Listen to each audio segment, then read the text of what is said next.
Hey guys, welcome back. I hope you're having an amazing day. Let's get right into the stories. The first one is an entitled people story. When I inherited my grandparents' house after they passed away, I was excited to move into their quiet neighborhood. The house held many happy childhood memories for me, and I looked forward to settling in. That dream was shattered pretty quickly by the Neighborhood Homeowners Association and its president, Karen. Karen was the stereotypical nosy neighbor who seemed to think she ran the whole neighborhood. She was always sticking her nose in other people's business and trying to enforce trivial homeowners association rules. I tried to avoid her at first, but it didn't take long for her to zero in on me. The first incident was over my mailbox. She showed up at my door one day in a huff, claiming my mailbox was the wrong style for the neighborhood. She demanded I change it immediately to comply with homeowners association guidelines.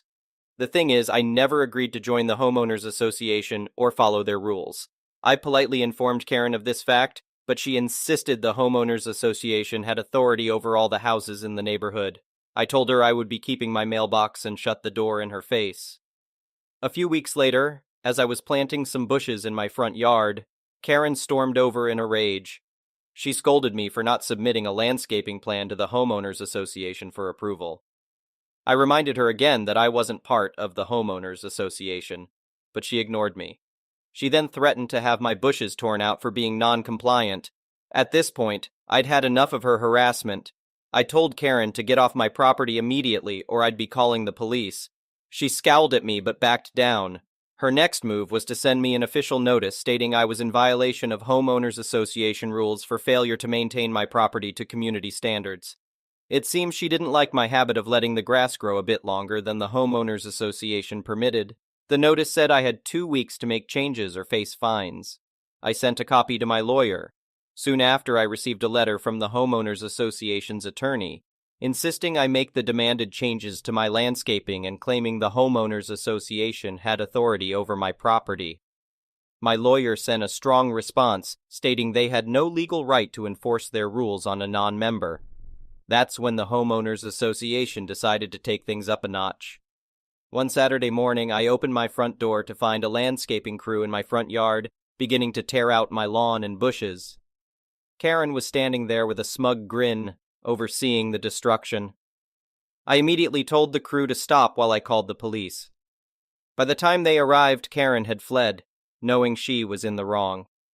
With a police report in hand documenting the Homeowners Association's illegal trespass and property damage, I sued Karen and the entire Homeowners Association board for harassment, trespass, and damages. At the court hearing, Karen once again tried to claim the Homeowners Association had authority over all neighborhood properties.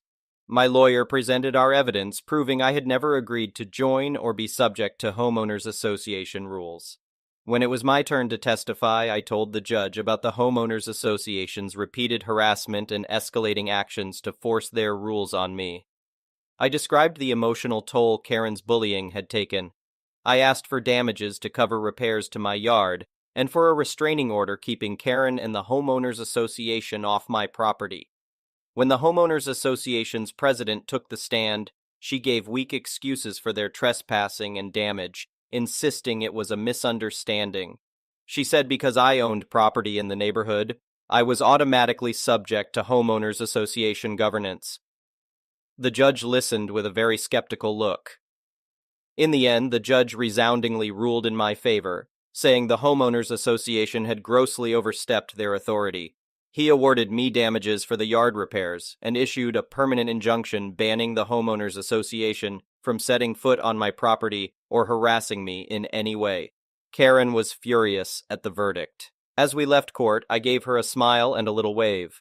I think that gesture just infuriated her more. The judge's ruling sent a clear message.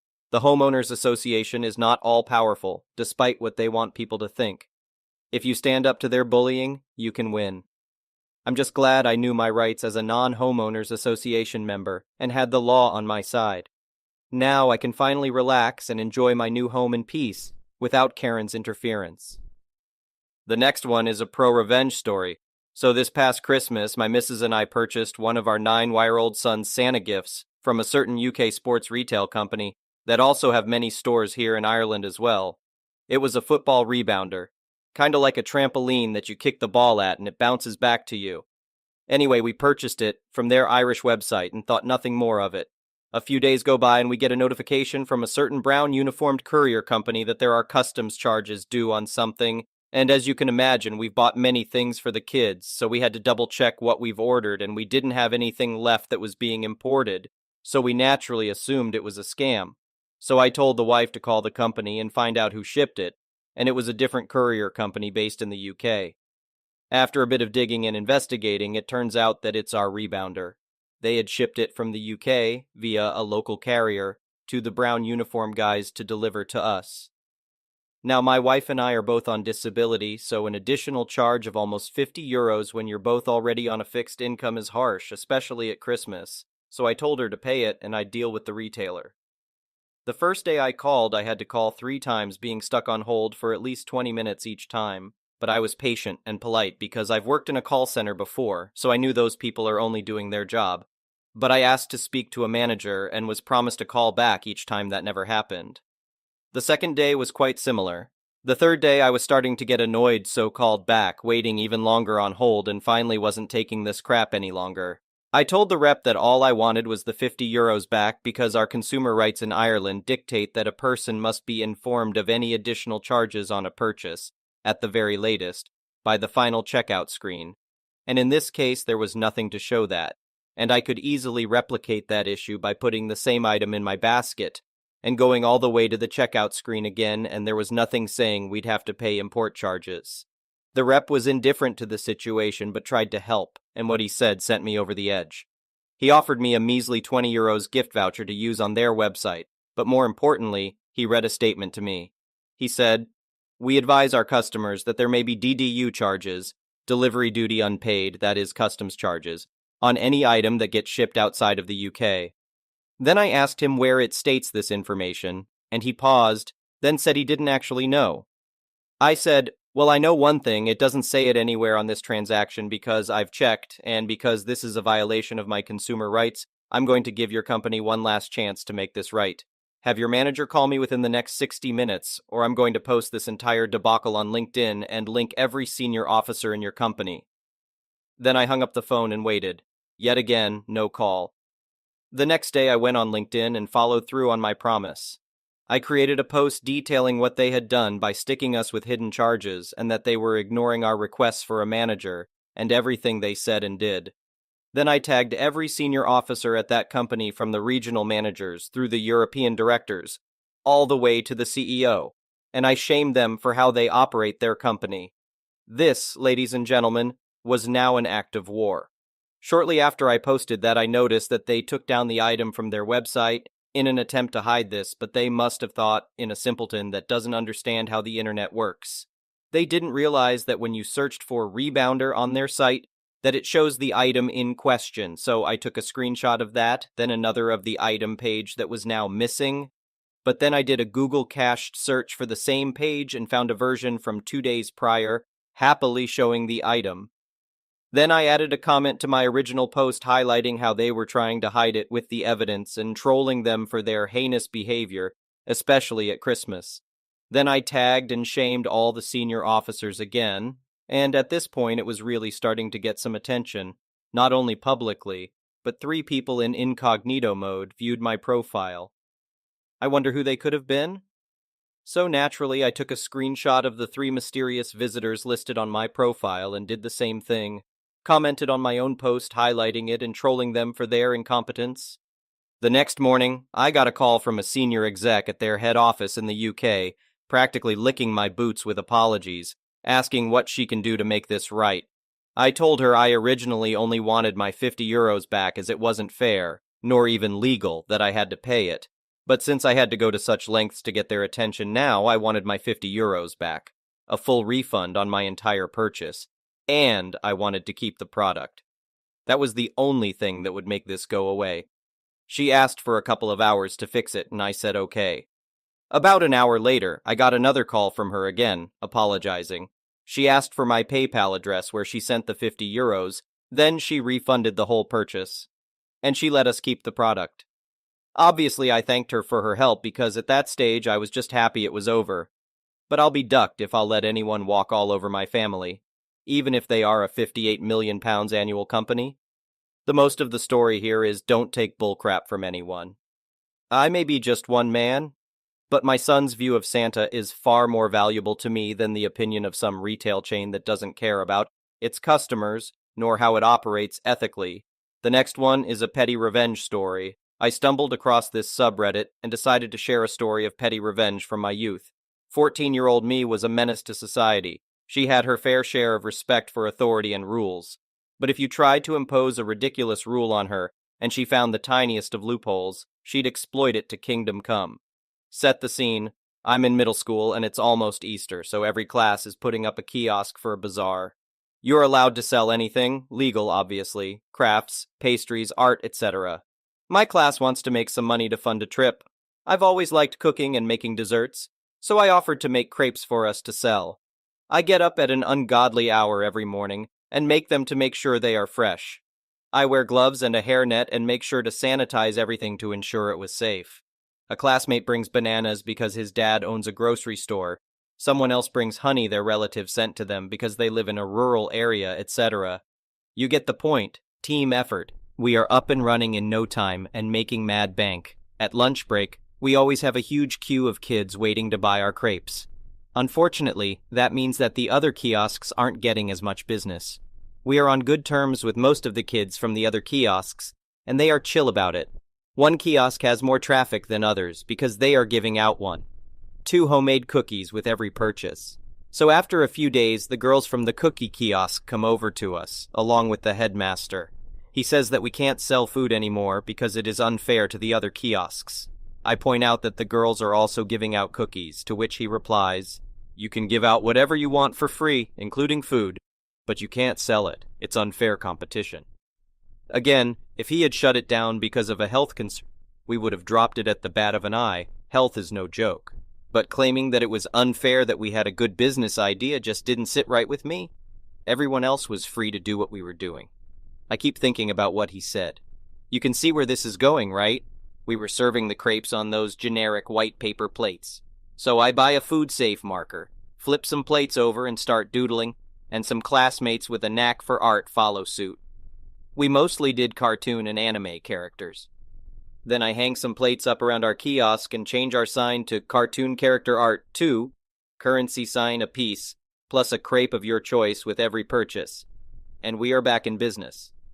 Just like clockwork, the cookie kiosk girls are back at our kiosk with the headmaster again the next day. "I thought I made myself clear," he says. "You did, sir," I reply and point at the sign. After a long silence, a calm facepalm, and a long "I don't get paid enough for this" sigh, he relents and I give him a crepe on the house. He also suggested I become a lawyer. The next one is a malicious compliance story. First, some background.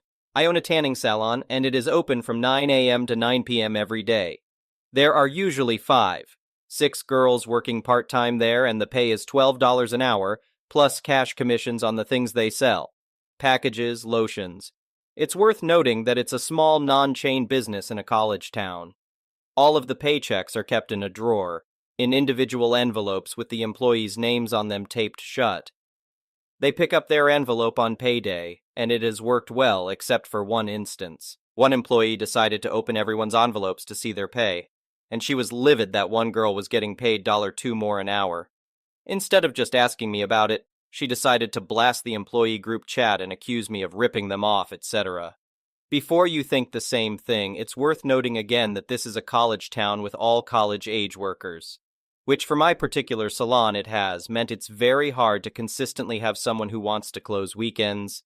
They are all usually going home, have plans, want to study, etc. I try to be super accommodating and I work around everyone's schedules to the best of my ability. If someone says they cannot work, I do not ask questions. I just accept it and plan accordingly. So the reason this girl made a little extra was because she offered to close both days every weekend because she didn't mind. She didn't want as many week hours, so I offered to pay her a little extra because it was so difficult a lot of the times to schedule that. Plus, those 2 days can be a little slow, so commissions are usually not as good. I guess the girl who snooped never bothered to look at the schedule to see if there was maybe a reason that girl made a little more, even though she really didn't because she worked so few hours. Cue malicious compliance. I explained the situation to all of the girls. I told the snooper that since she was right, totally a rip-off, I would make sure to fix it. I started scheduling both the snooper and my weekend closer every weekend night for the next 3 weeks. I really only needed one person working, but I had done a terrible wrong that needed to be made right. At the extra pay for the snooper, of course. I would have done it longer, but she apologized and said she was totally fine going back to how it was because she wanted her weekends back and the extra pay wasn't worth it. I guess we could have decided that together if she had just talked to me in the first place instead of jumping to conclusions. First, some background. I own a tanning salon, and it is open from 9 a.m. to 9 p.m. every day. There are usually 6 girls working part-time there, and the pay is $12 an hour plus cash commissions on the things they sell. Packages, lotions. It's worth noting that it's a small non-chain business in a college town. All of the paychecks are kept in a drawer, in individual envelopes with the employees' names on them taped shut. They pick up their envelope on payday, and it has worked well except for one instance.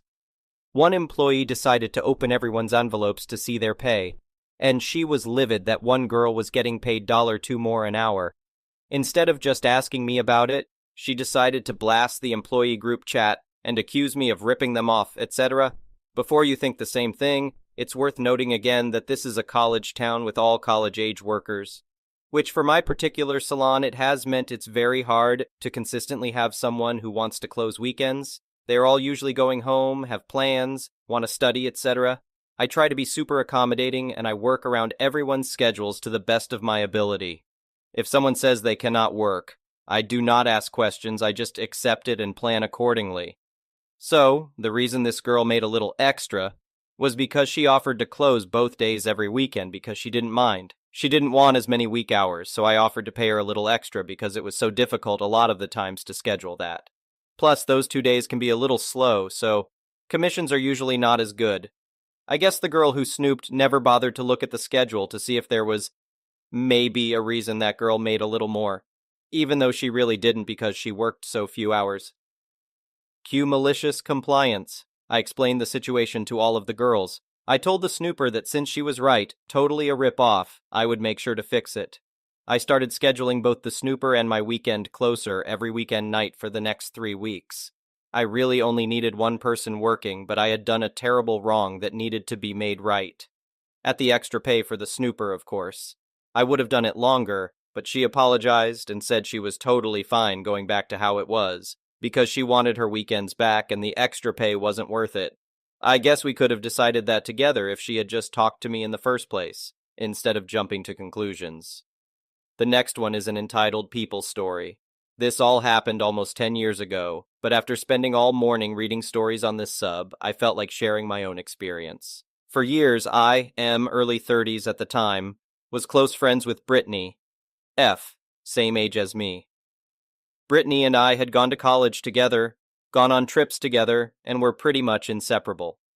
She had always had a bit of an entitled streak to her, but it was never anything drastic. She usually kept it restrained to things like being the only one to pick which restaurant our group of friends went to or having her seat in each friend's home.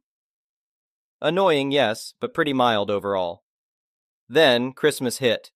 A mutual friend of ours decided to hold a Christmas get-together for our large, extended friend group, which included both me and Brittany. This friend, Mary, had recently gotten married and bought a new house with her new husband, Matt. Mary's wedding had been a small, private, family-only affair. To celebrate with friends, as well as celebrate their new house and the holiday, Mary invited about 30 people from our extended friend group to a big Christmas party. It was wonderful. Mary has always been one hell of a cook, and she insisted on providing everything for the guests. She did all of the cooking, bought tons of drinks, alcoholic and non-alcoholic, and made sure none of her guests were without a drink or plate of amazing food all night. Mary had only one request for her guests. Each person bring a gift to contribute to a White Elephant gift exchange. Happily, especially given how much Mary and Matt shelled out to feed us all, we all brought a gift. For those not familiar, White Elephant exchanges, called Yankee Swap or Dirty Santa in some places, involve everyone bringing a wrapped gift. Then one by one, each person chooses a gift from the pile. The first person opens her chosen gift. Then, the second person can either open a new gift or steal the first person's gift. Third can steal second's or first's gift or pick a new one. On and on until everyone has had a chance. Then, the first person gets the last chance to steal. One rule put in place in a lot of these exchanges is that a gift can only be stolen twice. So, if you are the third person to get your hands on a gift, it is yours for good, and no one can take it from you. This was the downfall of Mary's gift exchange, at least when it came to Brittany.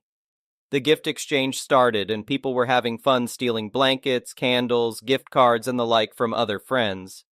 No one was upset if their gift was stolen.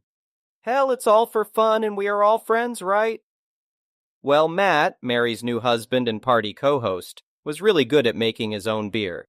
As his gift in the exchange, he wrapped up a full case of this amazing dark stout that he made. Bob opened that and was excited. We all knew how amazing the beer was as we had been drinking it all night at the party. Then, Tim stole the beer from Bob. We laughed, Bob was disappointed, but he gave it over to Tim in spirit of the game. Then it was my turn. I stole the beer from Tim. Like Bob, Tim was disappointed but willingly gave me the beer and laughed along with his disappointment. Notice that I was the third owner of the case of beer? That means that per the rules of Mary's game, I was safe from having the beer stolen from me. Brittany was the next to go. She tried to steal the beer, but was reminded by several people that the beer had been stolen twice, so was now officially mine. Instead of just picking a new gift or stealing someone else's, Brittany threw a fit. All the other gifts suck. That's not fair. The beer's the only thing I want. I wouldn't have played if I knew this stupid rule. On and on and on she went. She was making everyone uncomfortable, especially Mary. Matt intervened and politely asked Brittany to just play along. He reminded her there were still a few bottles of the stout in the kitchen if she wanted one. But no, Brittany couldn't handle not having the full case to take home with her. She pouted and refused to pick another gift or play the game. So we skipped her. The game continued on, and everyone, other than Brittany, had a gift. With only one gift left, Brittany was forced to take that or nothing. She chose nothing, and on top continued to idiot and moan about how unfair the rules were. The person who brought the unclaimed gift took it back and gave it to Mary and Matt as a housewarming gift. Seeing that, Brittany stormed out and left. I thought that would be the end of it, but I was wrong. Over the next few days, I was barraged with text messages from Brittany demanding that I give her the case of Matt's beer. She didn't ask if I would share it, which I probably would have done. She demanded that I give it to her outright, saying, you know the rules were bullcrap and it should have been mine anyway. When I told her no, she started with guilt trips. You make more money than me, so you can buy expensive beer and I can't. We've been friends for so long, it's only right. You're just being selfish. The final message from her was, I hope you choke on it, a-hole. I blocked her number, removed her from my FB friends list, and haven't spoken to her since. Nor for that matter have Mary and Matt nor about a third of the party guests. She lost a lot of friends all over a case of beer. It was damned good beer, though. I thought of Brittany every time I drank a bottle. Thank you for watching. I would really appreciate it if you could like the video and subscribe to our channel if you haven't already. We'll